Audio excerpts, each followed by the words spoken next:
Well, first of all, welcome everybody to our 2019 open house.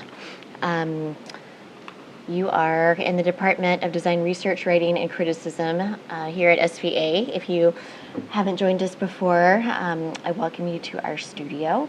My name is Molly Heintz, and I'm the program chair here, and also proud to say I'm an alum of the program, class of 2011.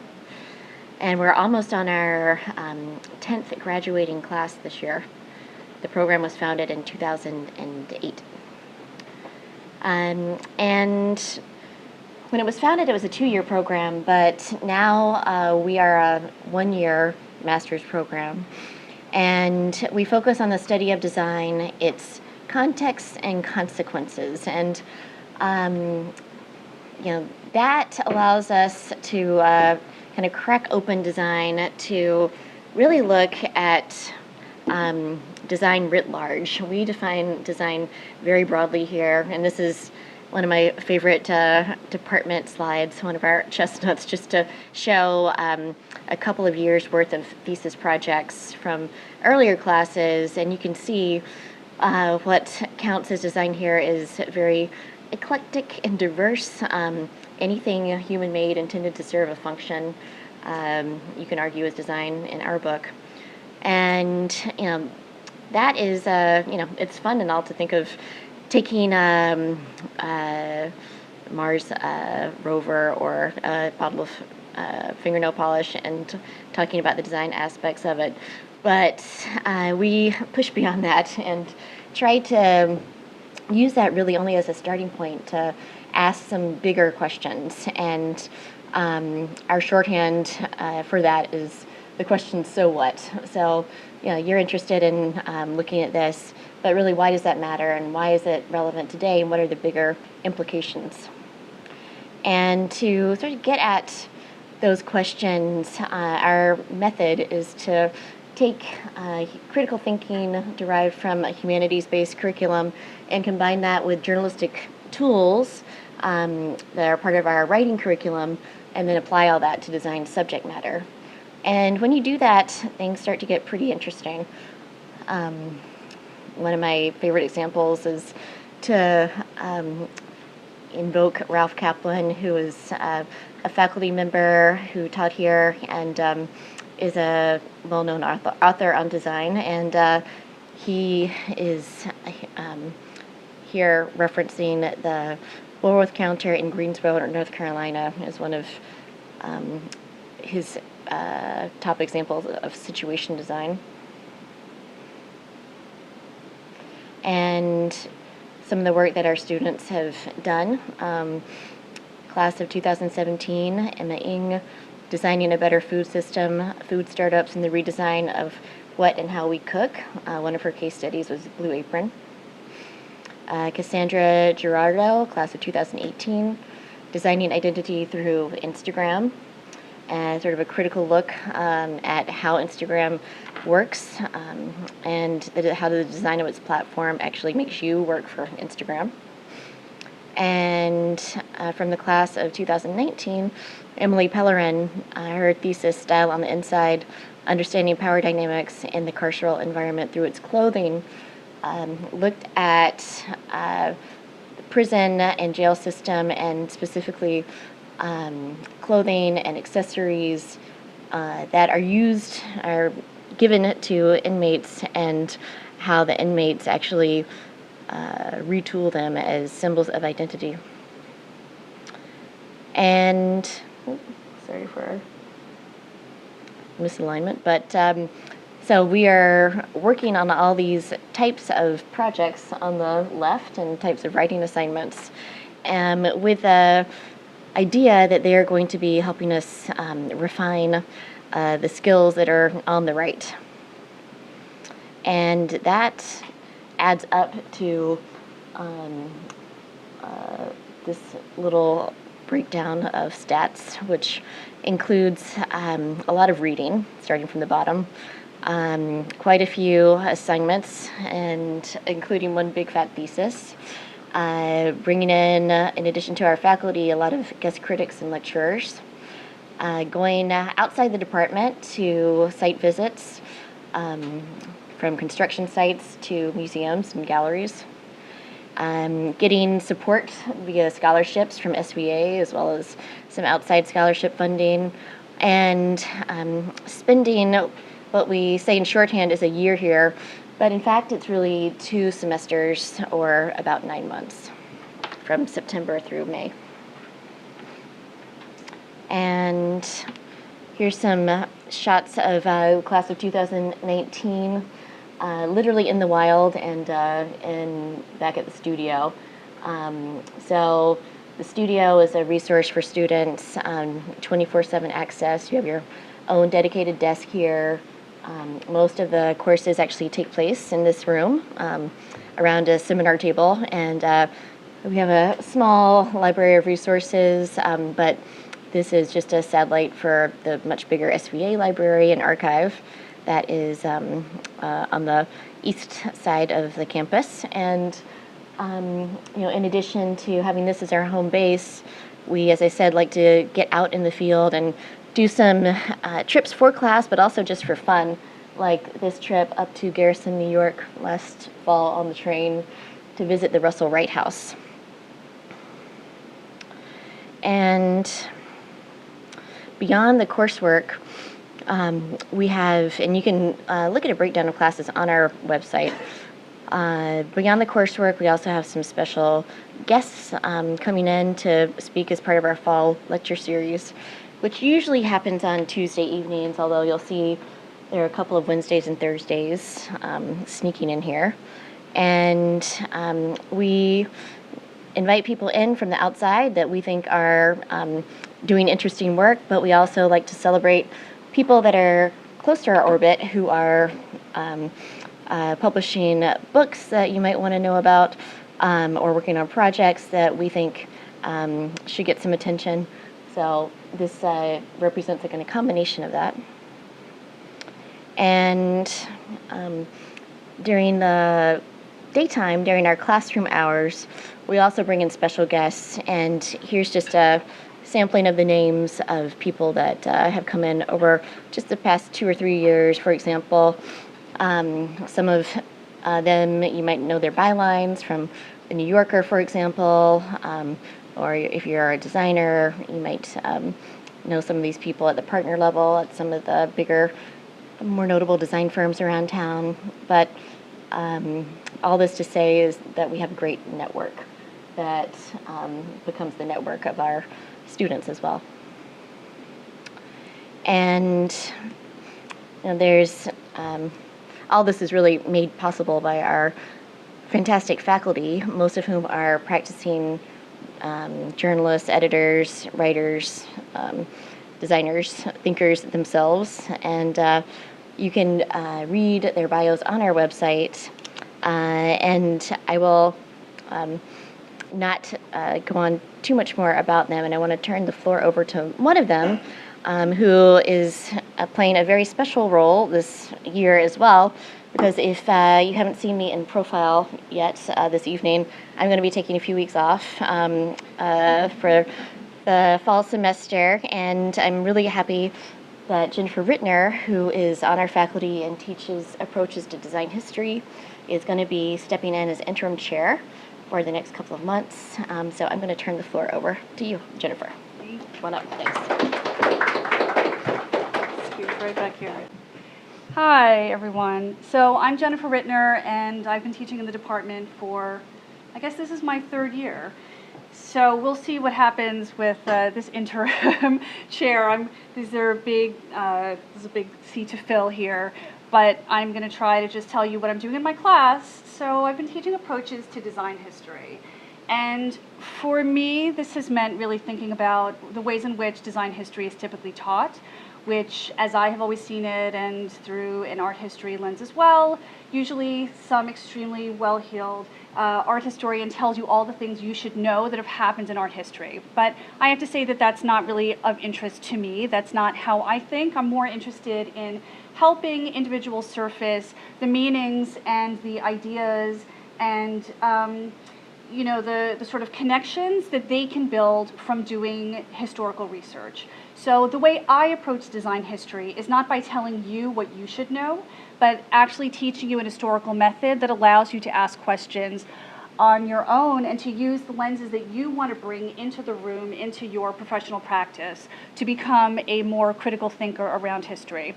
So for me, I'm interested in having you think about how we learn history, how we learn about history, what we learn from history, how we learn to be critical thinkers about history, how we learn to construct meaningful, factual, critical narratives about history, which often means reframing the way history has been taught in the past, and particularly learning to decenter marginalizing historical frameworks in the teaching of history.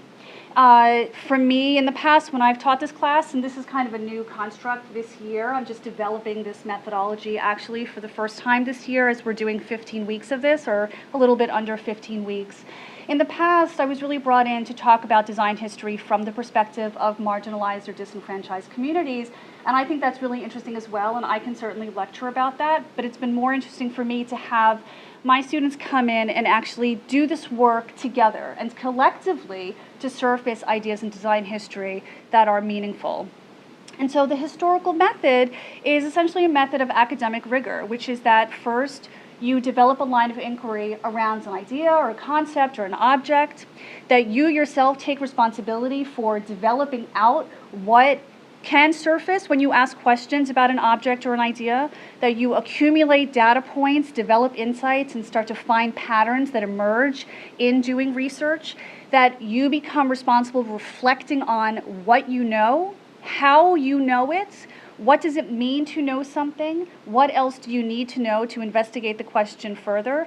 And to actually ask, what does it mean to challenge myself to see this differently? That research actually takes the form not of just looking at texts, which give you perspectives that other people are bringing to the table, but actually to look at different kinds of sources of information. And importantly, you'll see that we really decenter text a little bit in this class more than is normal, but we center the object and how we start to understand history or ideas in history. And then together, we synthesize these insights into a thesis and then write and revise and do all of the work that it takes to actually put these ideas into some solid form. So this semester, what we're doing is taking the idea of design history and exploring it through a series of domains. We're looking at the history of seating, of sheltering, of healing, of wearing. And these are broad categories. That means we can actually look at ideas of power, of privilege, of relationships, of the object, the materiality of objects, the making, the evolution of functionality, of form in each of these domains. It means that there isn't a single narrative. It means that there are many narratives that we can draw by looking at these broader concepts. And in addition to the work that we're doing in the classroom and through independent research, we're actually using our time and the resources in the city this semester to explore how these ideas actually can be explored in different institutions. So our class has gone to the Met. We're going to go to the New York Historical Society and look at both their collection and their archive. We're actually going to use that space to talk about what it means to be an institution that tells history and the ways in which that institution has told history differently about itself and about New York and about the objects in its collection over time. We're going to go to the New York Public Library, in particular the Schomburg Library, and look at the collection of, in particular, slave objects and slave narratives. And then we're going to go to Weeksville, which is an historic community in Brooklyn. So we're looking at the design of space, the design of communities, the design of codified society, and also the ways in which texts tell stories that are not always true stories, and how we unpacked what is being told through text.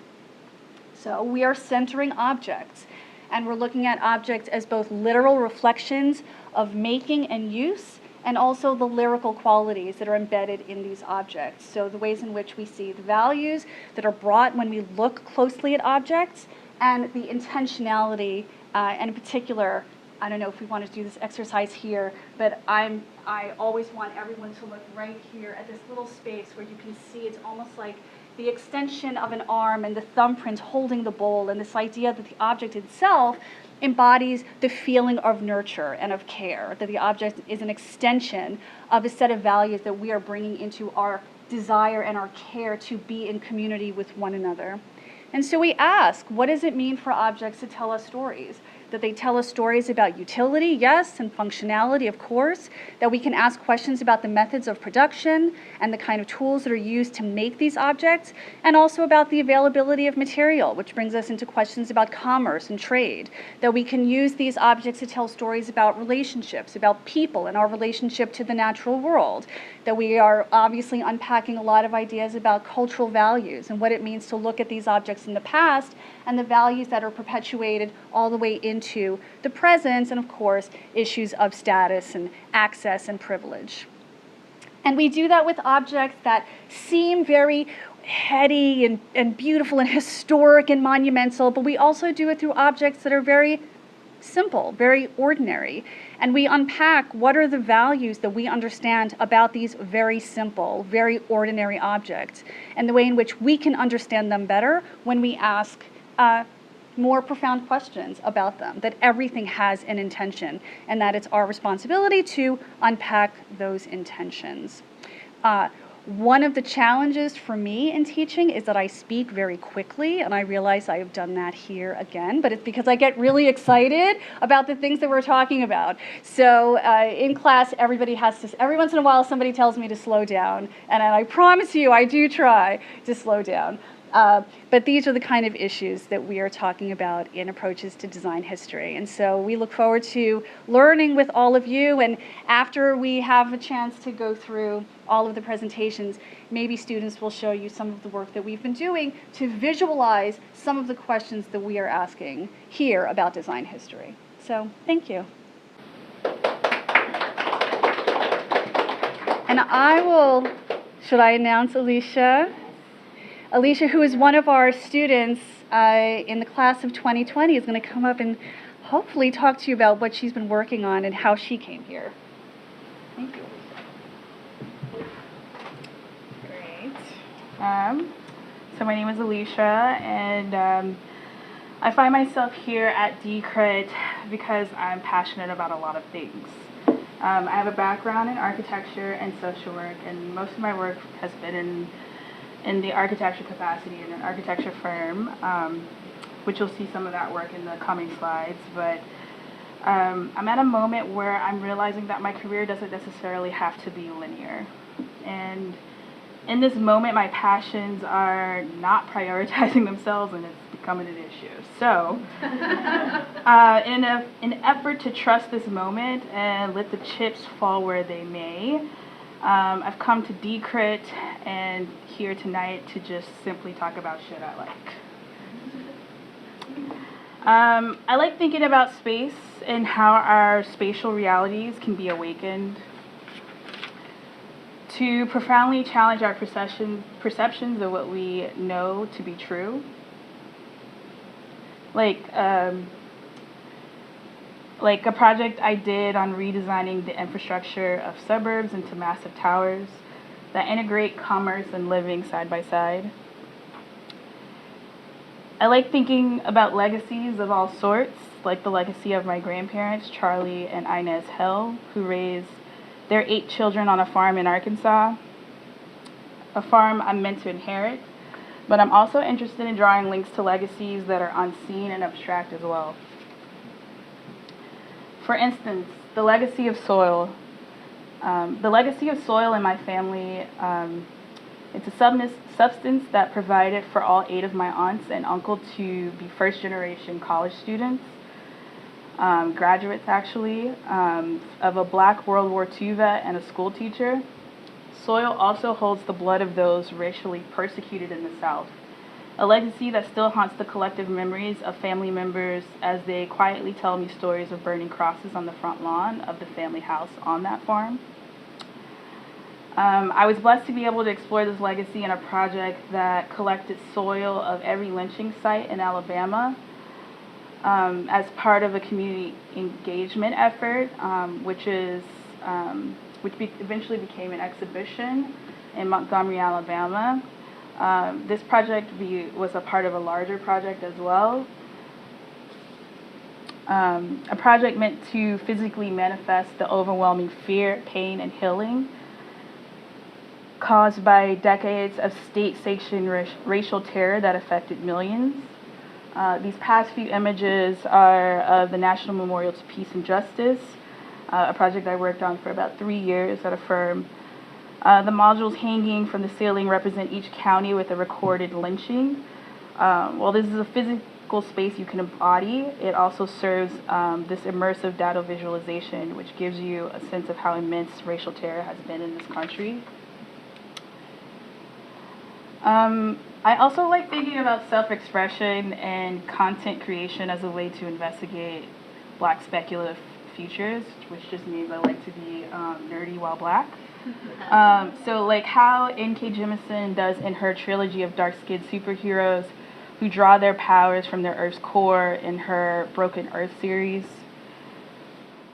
Or like a project I'm working on with my baby sister called Black Populace, a satire of an aardvark who identifies as a Black leader in the next American Revolution.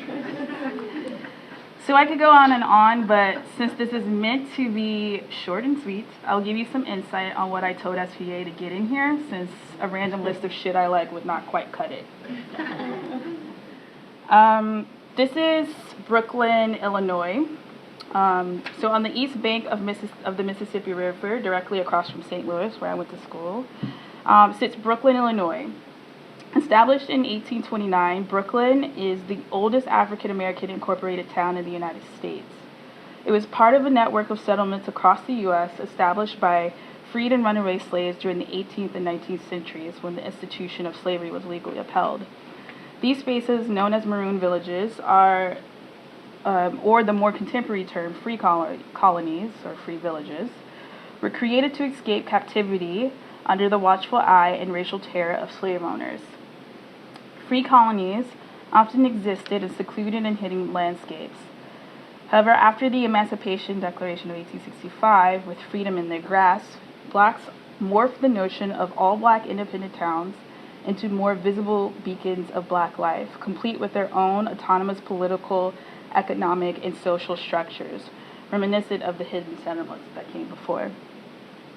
However, these towns were mostly terrorized and violently destroyed as America transitioned from the Reconstruction era into the Jim Crow era. Initial studies implicate a vast network of these spaces across the American landscape.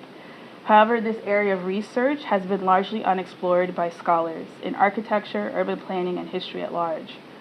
Most of these towns are settlements, if mentioned at all, or towns, if mentioned at all, are simply a footnote in thick history books penned by authoritative narratives that do not make an attempt to fill in the gaps. The primary goal of my work while I'm here at DCRIT is to create a process deeply rooted in returning to Black histories that have been erased, disjointed, or misinterpreted in an effort to uncover new discoveries about the present. The research will focus on physical spaces Black people have attempted to carve out for themselves and the methodologies put into practice to ensure that these spaces would not survive. Exploring the layered complexity of people, place, and power as a legacy of this country and how it still manifests in current times will serve the foundation for the research. But I'm also very interested in interrogating African Americans' relationship to space and more pointedly, or specifically, property, an American ideal that once was propagated on the ownership of Black bodies. Thank you.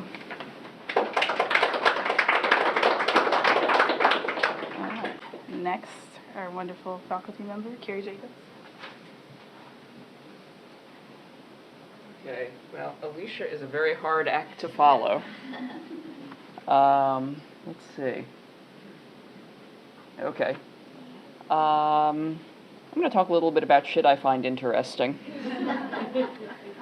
When I'm asked to explain what I teach, I guess the official thing I say is that the overall goal is to help students hone their critical judgment by learning about and assessing aspects of the city around them. At least that's what it says in the syllabus. And sometimes I say just simply that I try and treat New York City as an open-air design museum. But really, it's about seeing. And one of the things I recommend is that you just behave like a tourist in your own hometown, that you look up at tall buildings and you stop when you see stuff on the street that you find interesting. You know, when you're in a different country or a different city, you feel no shame about stopping and gawking and saying, what is that? And why does it look that way? And so I really feel like you need to behave that way when you're at home, whether your home is New York or elsewhere. But really what I'm trying to instill is the habit of seeing critically, of looking at where you're going, noticing what you're seeing, and beginning to understand how it fits into an overall context, how things are designed, how decisions are made, how political battles are fought.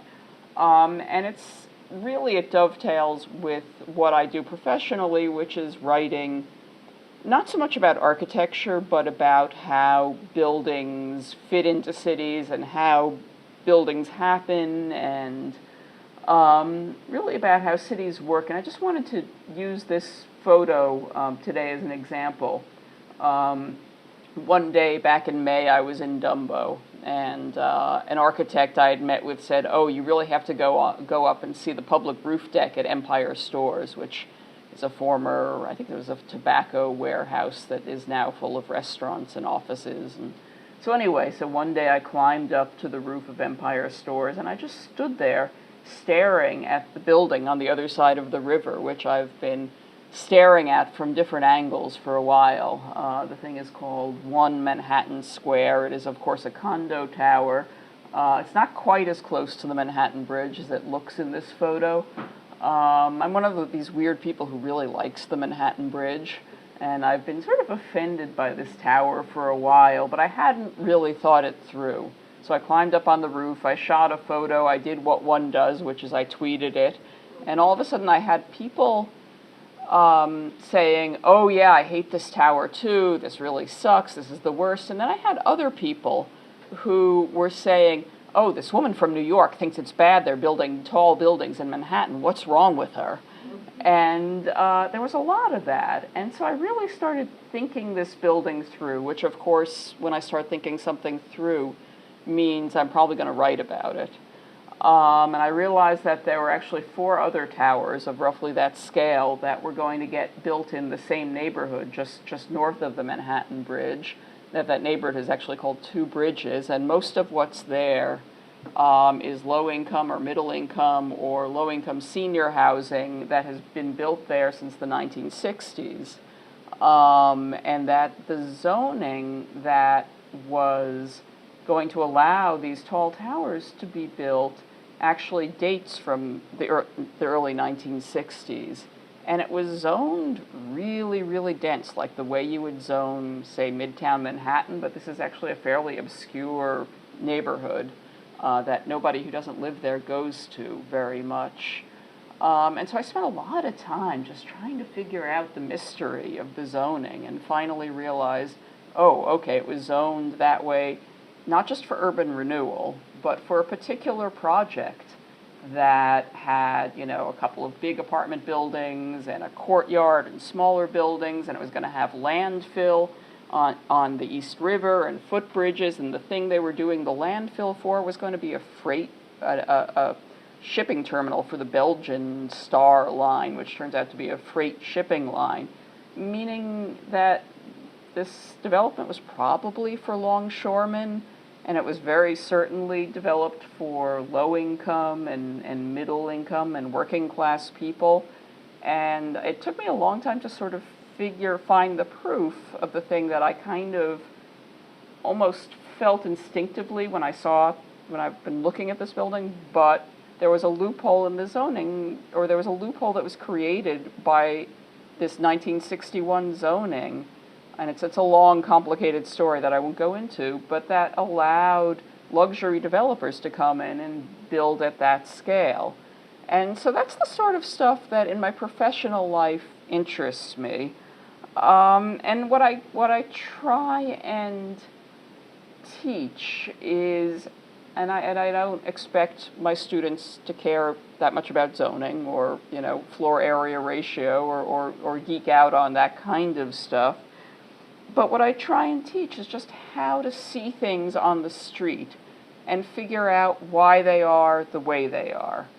And so a lot of what I'm doing is sort of trying to instill some mixture of knowledge and instinct.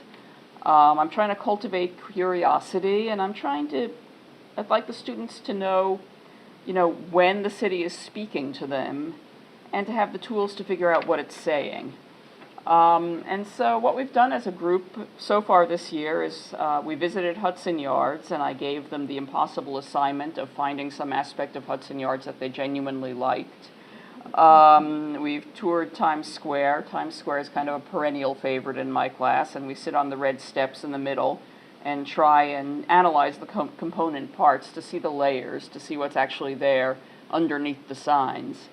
And also maybe to look at the signs themselves. And then this year we visited Perkins Eastman, which is an architecture firm that actually, although the red steps came from a design competition in 1999, which was won by an Australian firm, the actual build-out, figuring out how to build them and what they'd be made of, was done by a New York firm. And so we visited that firm this year, and they told us the story, a very long story actually, but the short version is that using glass as the key structural material, I don't know if you realize that the red steps in Times Square are not just glass on the outside, but they're held up by glass.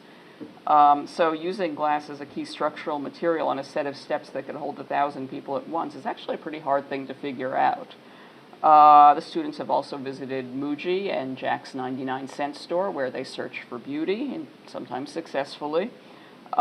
We met last week with Wendy Foyer, who has been working for the city government for a couple of decades, and she is at the Department of Transportation.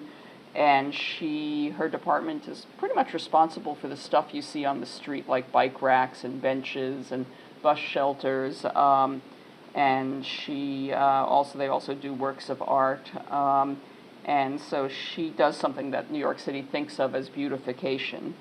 Tomorrow we're going to go meet with an architect named Andrea Steele, who runs a New York office that used to be the New York office for Enrique Norton's 10 Arquitectos, but now she's gone off on her own. And I met her earlier this year or sometime last year when I was writing about a project she designed for a group called Make the Road New York, which is a really strong, demonstrative immigrant rights organization, and they're building an amazing community center in Queens, and she designed that, so we're going to go meet with her and see what she's up to. I'm also sending students out in teams in the near future to scope out the culture and aesthetics of food halls and report back. And, in general, I'm just trying to expose the students to enough projects and practitioners that they understand how things they see on the street happen, and that most of the things they see around them aren't accidents, but accidents do happen, and it's also good to notice them as well. So that's who I am and what I do, and next on the agenda is former student Karissa Centimeters.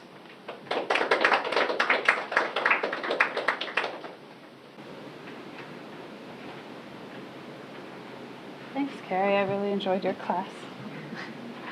And I'm Karissa.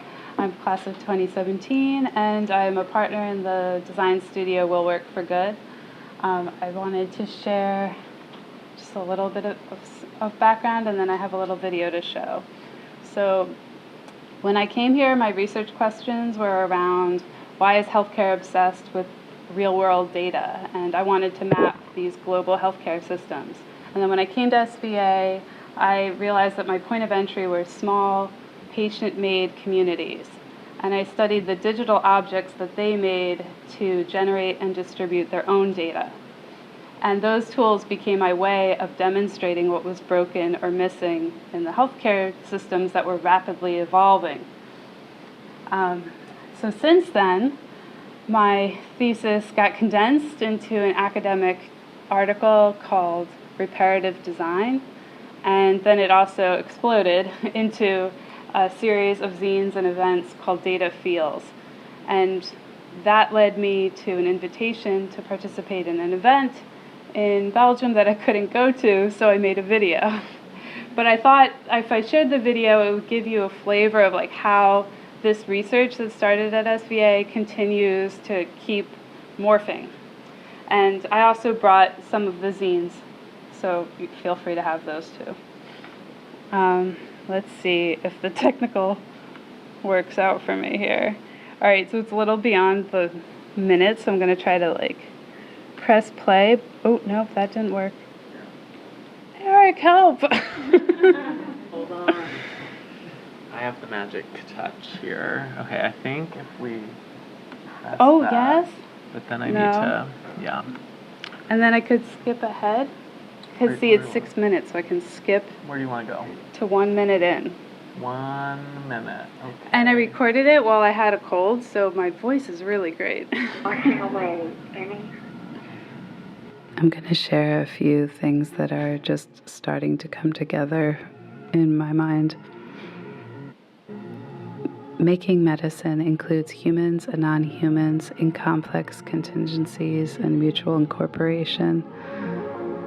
And like reincorporate. I mean, that's an amazing word, incorporating, like bringing back into the body, like, and remembering, which is also the opposite of dismembering. And I've been studying this plant, the ghost pipe, as a nervine that could teach me something about how information like pain is digested.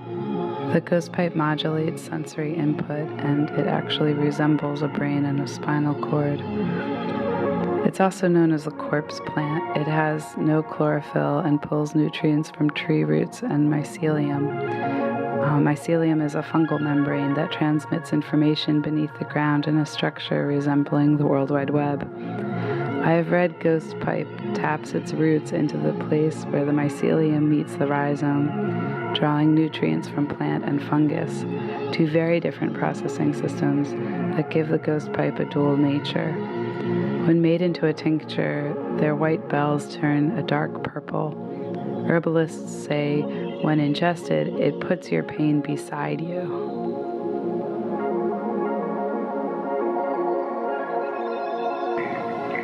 Okay, I'm putting my hand over your head, over the crown of your head. Just relax. You're still with the deep breath, and then just an endless river of color flowing.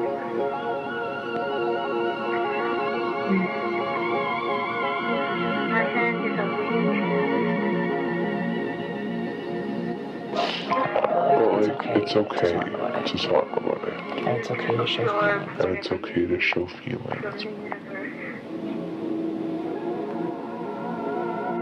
I don't know if I could have qualified the feeling then, but it felt like medicine to talk. Recently, I was asked to tend to a collective care listserv. It's a group of chronically sick people that depend on sharing information through channels that are not meant to support remote healing.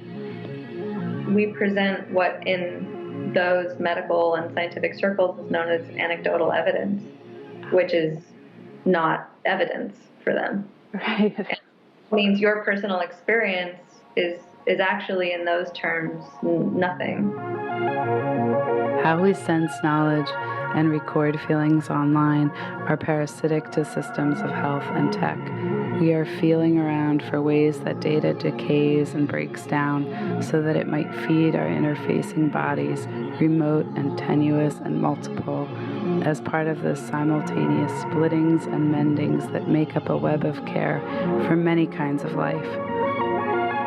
Like, I think some of the best medicine I've had is anything or anybody that has helped me integrate basically marginalized parts of myself where I'm like, that part's not okay. Through this kind of fantasy of consensus and communal engagement. To survive one kind of life while making another. The listserv and the ghost pipe are in relation in my mind. In what ways has this not been a safe space for various people who've been here? And how can we actively make it safer space, and one of the ways is language and like how we put out who we are, who the group is open to. Thinking of them as the host type, because there's so much in common.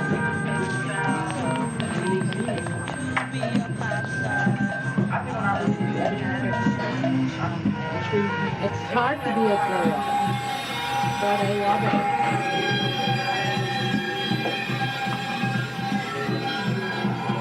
This material started at SVA with some of the recordings. I'm going to place my hand over your head.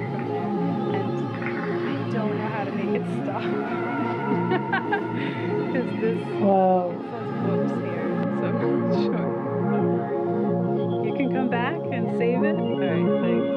And I'll hug you if that still seems outside. Alright, thank you. Introducing next is... Hold on. Oops. Sorry. No, it's fine. It's good to see behind the scenes.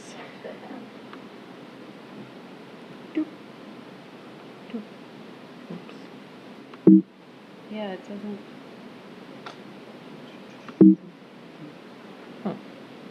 Lurker? Oh wait, I know. There we Okay, go. there. Okay. Alright. Monica!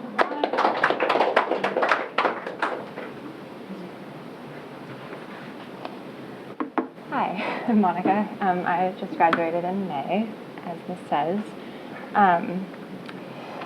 When I was deciding what I wanted to study, I knew I was fascinated by images like this. This is Monet and Mozart, their own houses.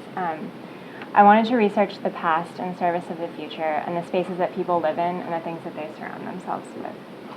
I ended up writing an investigation into the material representations of historical narratives about women and how they're preserved in house museums. House museums are domestic spaces that are preserved for reflection and education. There's over 15,000 of them in the United States, and each offers a potential answer to the question, how does it feel to walk into history? And are these spaces places of actual learning, or are they simply ornate mausoleums? That was my main research question. And I chose to approach the writing with a literary and a journalistic sort of tone. And I also focused all of my research in the American South, where history is obviously very layered, as there's been a few presentations about. I visited over a dozen house museums and spoke to a wide range of historians, docents, directors of estates, curators, and cultural tourists, artists, and to the National Trust. My main case studies were Nina Simone's house in Tryon, North Carolina, Flannery O'Connor in Milledgeville, Georgia, and Rosa Parks' house. And in all of these, and as I looked at a whole breadth of them, what I really realized was that a lot of these narratives were being reconsidered. There was an original story that had been told, and there was, through research and sort of even the National Trust going in and sort of re-presenting these. So in my case studies, I wrote about ways that you could mine these narratives that could be useful today. This one is one in Savannah, Georgia. This is the inside of Nina Simone's house, which is still in the process of being turned into a house museum. This was actually where Rosa Parks' house ended up, in this auction house. It's actually preserved more as an art piece at this point. And then this one also I had an amazing experience in, and this is Margaret Mitchell's house that's preserved in Atlanta, and it's always been a lightning rod for racial tension there. And I had a really amazing conversation with a docent there about her ability to like elucidate her version of the story as an American woman, African-American woman in the South. So I've always thought about design as a lens to see the world, and I think even through this, I think there was a lot of cultural history and a lot of things I was wading through, but I still tried to stayed focused on how design was active in all of these spaces, because I'm interested in the way that design is absorbed seamlessly into culture and how it adapts and changes. And in this work, it was actually the catalyst for learning about the past. Because in these posthumous presentations, design was what had rendered these sort of ephemeral ideas concrete, and they were also the narratives that can convey these larger stories about culture. So in my thesis, I really focused on the idea that that within these houses, history was being redesigned.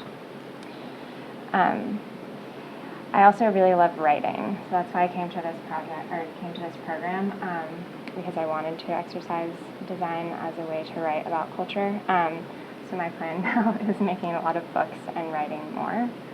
And one project I wanted to talk about a little bit is a project that I'm developing just kind of on my own as a piece of writing that came out of one of our classes actually here.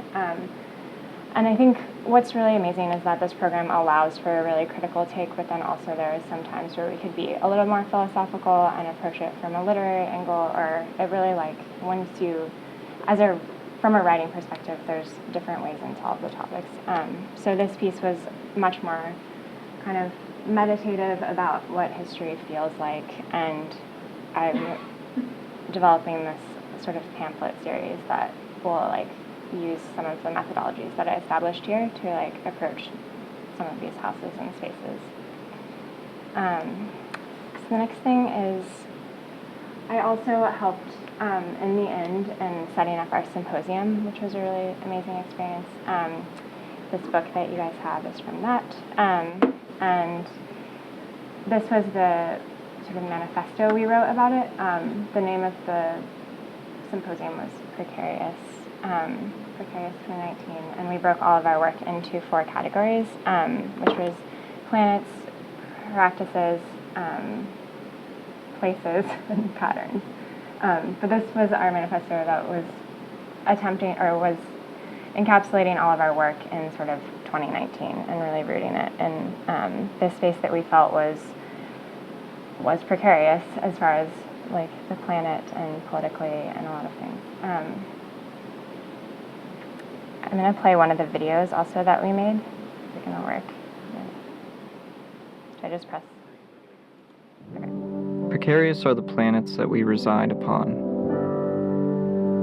Standing on the moon, we can find greater distillation of our identity and gain perspective.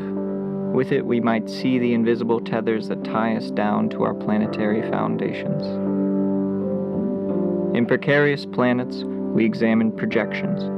Design marches forward in societies as nature grows ever more volatile in response to our being. What depiction or construction could ever hope to fully illuminate our planetary activity, or assure us of our inability to sustain it? In what ways can the design of people ever hope to consider the scale of a planet? Whether it is in the architecture that proclaims to shelter us through a changing climate,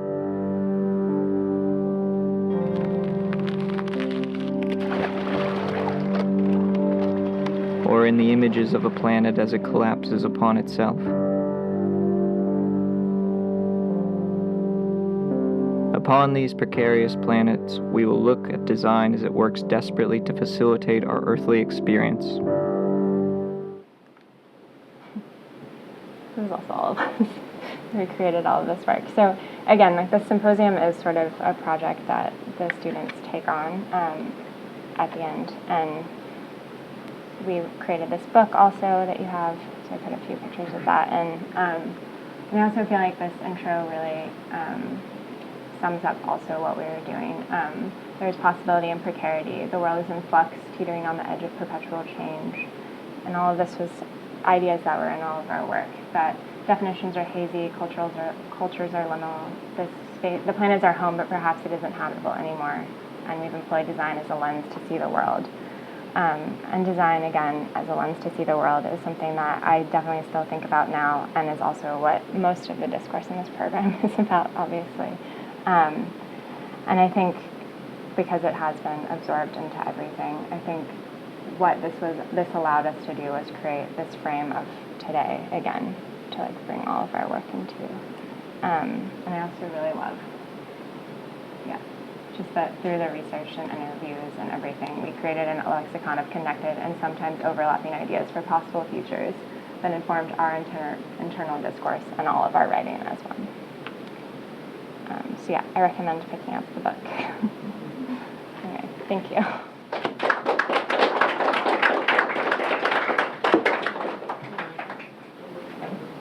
There's actually one more video, but.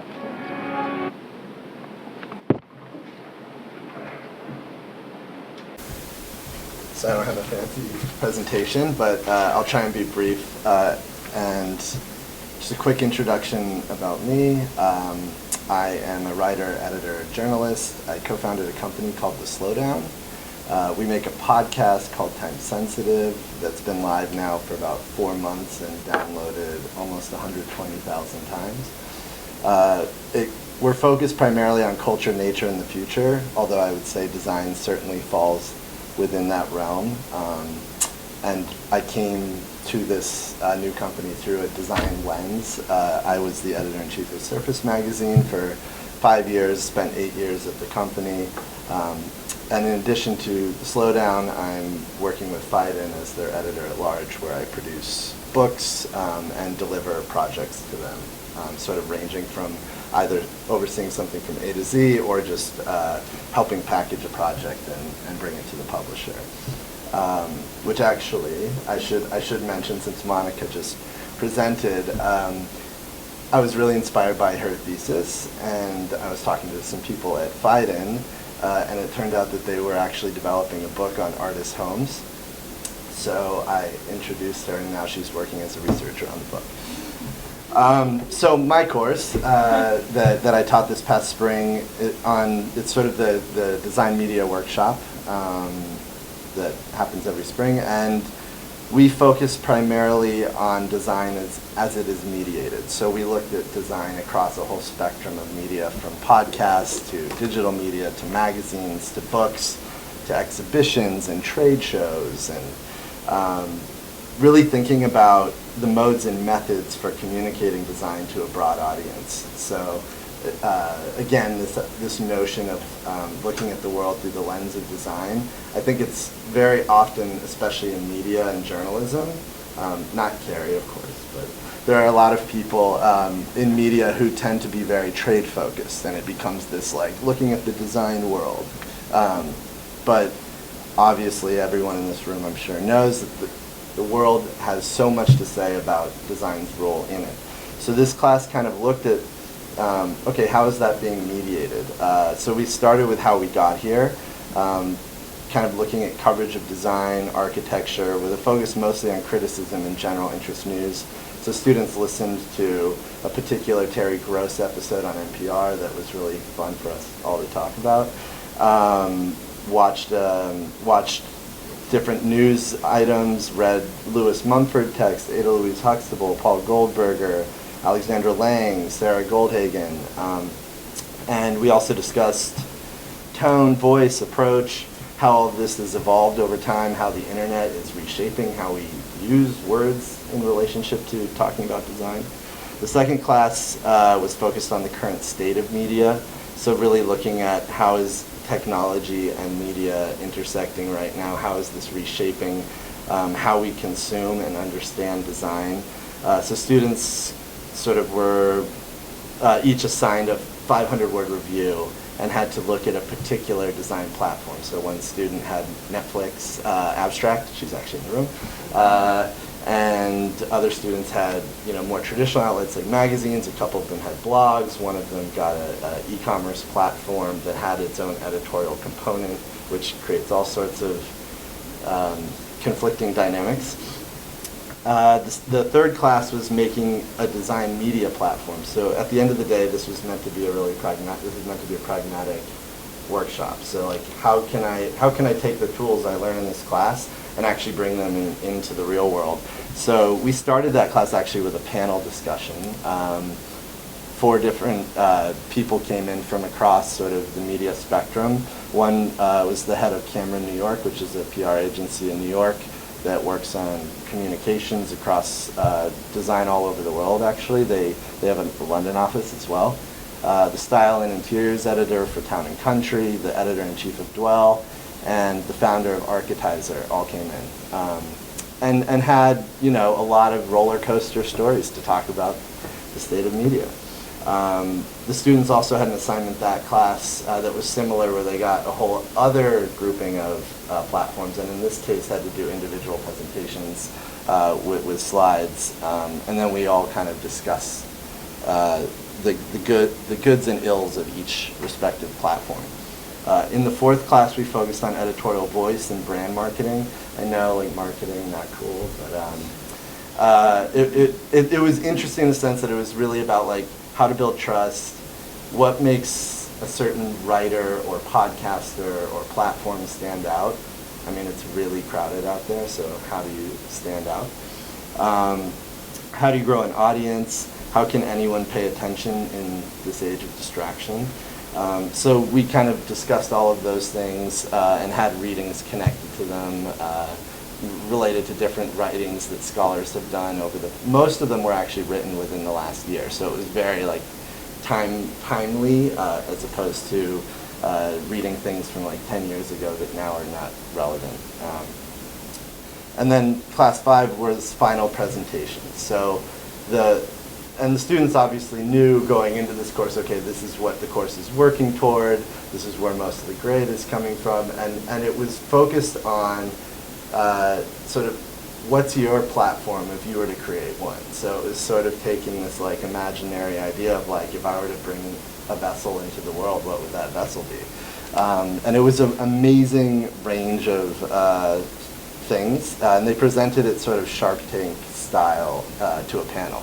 So I had a few experts come in, one of whom's the co-founder of the Slowdown with me, a writer, photographer, and creative director who worked for Apple for about 10 years, Andrew Zuckerman, Susan Sellers, a co-founder and partner at 2x4, Diana Buds, who's a senior story producer at Curbed, and Alexandra Cunningham Cameron, who's the contemporary design curator at the Cooper Hewitt.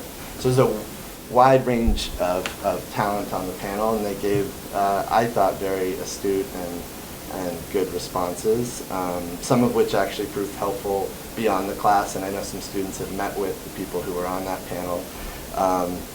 In terms of what the students presented, there was a wide range.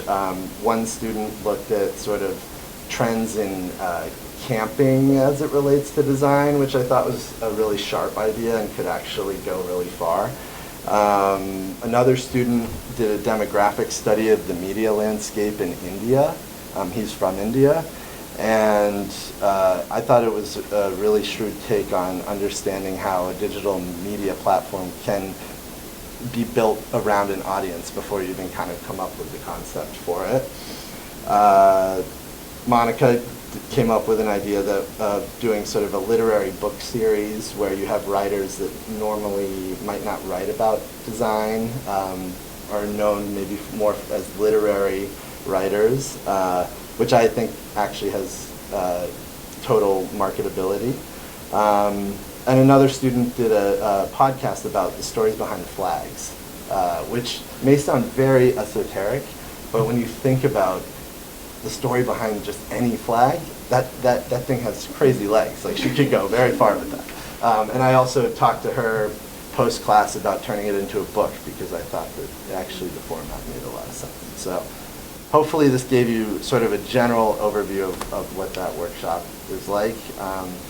It's really about giving pragmatic tools so that you can go out in the world and hopefully either make something or bring your idea to another platform that exists and grow it there.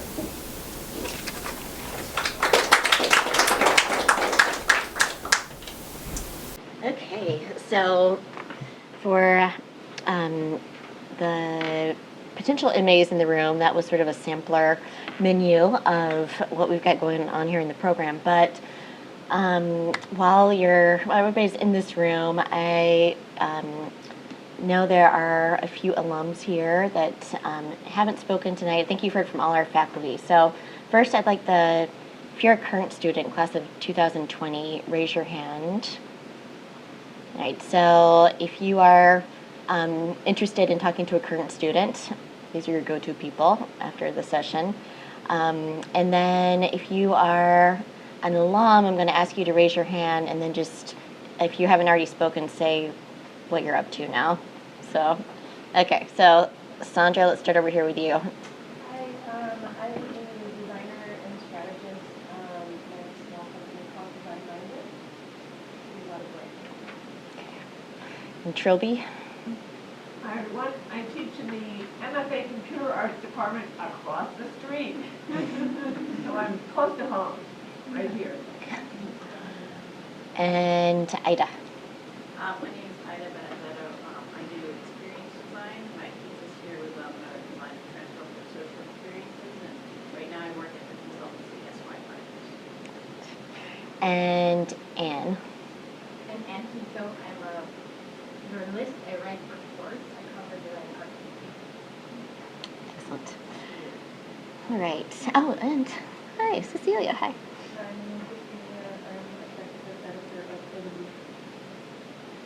Okay, did I catch all the alums? Oh, yeah. Oh, Cecilia, hi. A recent grad. Hi, I'm Sneha.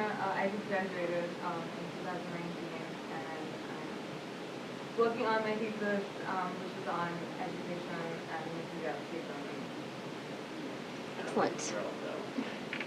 Oh, yeah, hey, Natalie. Hi. I'm calling him out. Yeah, good. Don't be shy. I also just graduated last year. I just started working at Alma Broadcast in the education school, and I've also been working with Molly on Excellent. Yes, congratulations on your brand new job.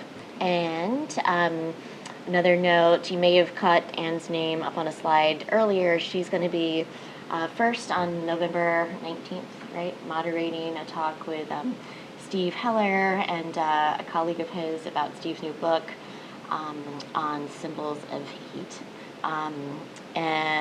which should be pretty interesting, especially in these times. And then Anne will come back on December 3rd to participate in a conversation with Milton Glaser and Walter Barnard about a book they all worked on together about specifically on the magazines of Milton and Walter's practice. And Anne actually wrote and edited the book. So that's going to be a great one in the finale of our fall lecture series on December 3rd. So be sure to come back from that. And are you raising your hand? No? Okay. Okay. Never mind. All right. So I won't keep you in this room much longer. The idea with all these introductions is for you to be able to go out into the studio now, have some more conversations over snacks and drinks with all these fine people. But just a few thank yous. I mentioned we have scholarship funding. In addition to funding that's coming from SVA, we also have some smaller fellowships and scholarships that we award throughout the year. And I'm happy to talk to people more about those. The instructions about how to apply to the program, if you are seriously interested, are on our website. It's quite straightforward.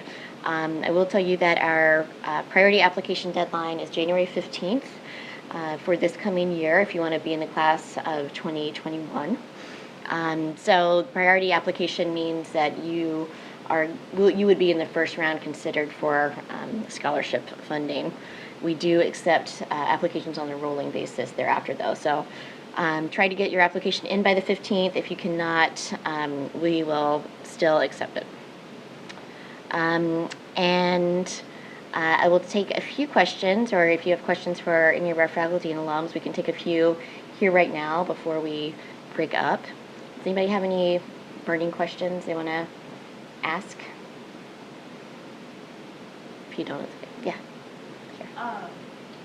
What sort of portion of the incoming class would you say comes from maybe a practicing design background, maybe on a more visual or material point of view, versus people that are primarily writers, communicators? That's a really excellent question. So I would say that demographic has shifted a little bit over the years to actually probably be weighted more towards professional designers. People are coming from more of a design background, but it varies from year to year. So we have people coming from both more of a writing-focused editorial, place and professional background, as well as people coming straight from a design background. So I think it's usually a pretty good mix, but we do have people who are coming here as designers who maybe know a lot about the design world, but may not feel very confident in their writing or ability to articulate their interest around design issues. So that's what they find useful about coming here, or maybe they have a research project in mind they want to work through. And that also applies to what people go on to do after the program as well. Some people who are coming from design backgrounds want to perhaps make a bit of a career shift and maybe go into something that is sort of not defined as a traditional design career, sort of like Monica was talking about. But some people are designers who want to actually go maybe back even to the firm they were working for previously, but be able to plug in at a kind of higher level, do more strategic kinds of work, and have more interesting conversations perhaps around their work. So we have both and happening. Kathy. You know my heart is in this program, and School of Visual Arts has extraordinary resources, and now 22, 23 graduate programs. To what extent, if any, can one draw on some of the expertise in other departments, for example, products of design, if one needed to do 3D printing or something? Yes. Is there a possibility? Another good question. Just in terms of facilities, yes, SVA has amazing facilities. We, for something that's hands-on, like you were describing, we have something called the Visible Futures Lab, which is just upstairs on the 7th floor, sort of a maker space. Yeah, every kind of printer that one could imagine. Sewing machines. Eric, what else do they have up there? Like, yeah, CNC routers, vinyl. You can buy your materials wholesale and go crazy. So that is a resource for students on their own personal projects they might want to work on. Our primary medium here is the written word, but occasionally there might be an opportunity to bring some of that down here as well. And then SVA also has fantastic resources in terms of its library, its archives, and a lot of that is available online as well. And then in terms of more academic department connections, we're a full-time program and we have a pretty rigorous schedule here. So there's not a lot of time to do much outside of our curriculum, although graduate students are allowed to audit one course a semester in another undergraduate or continuing ed department. And then you can also certainly call upon all these amazing faculty in other departments too for individual meetings or advice on your own thesis project. And if you ask nicely, just to sit in on a class from time to time. So yeah, Products of Design is actually just upstairs, also on the 7th floor. And Jennifer also teaches in that program as well. Any more questions? Yeah. Okay, so why don't we go outside and continue chatting over some drinks and snacks. Thank you all for coming this evening. There's a form for if you're interested in applying, pick up a form, pick up a book, talk to Eric, talk to me, and we will hopefully stay in touch and maybe see you next year. Thanks for coming.